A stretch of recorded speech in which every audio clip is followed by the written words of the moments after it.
Her bir insan için onun milli mensubiyyəti onun gurur mənbəyidir. Mən həmişə fəxr etmişəm.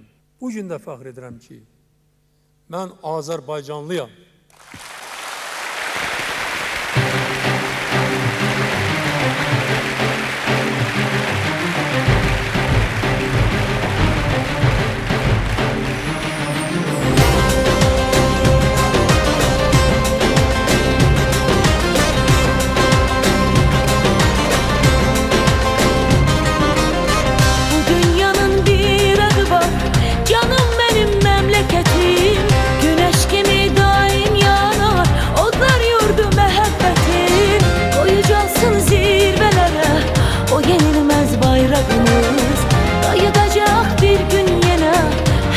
Karış torpağımız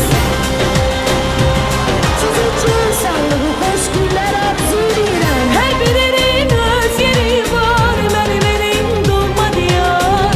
Güzelliğinde o bir bahar, geleceğe ışık saçar. Kurban olum Azerbaycan, bu müqəddəs torpağına. Bakıb igid evladına, koy sevinsin her bir ana. Kurban olum Azerbaycan,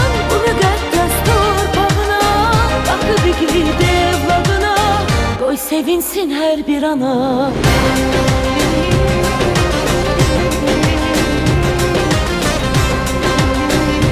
Bugün de səhnədəyəm, kürsüdən söz verirəm. Sözü var, hürmeti var, ülkelerin arasında. Belə gözəl, belə zəngin var dünyanın harasında. Vətəninin məğrur güclü, öz ürəyi ilhamı var.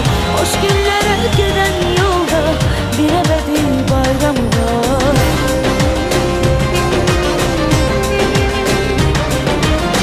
Hər birinin öz yeri var, benim doğma diyar.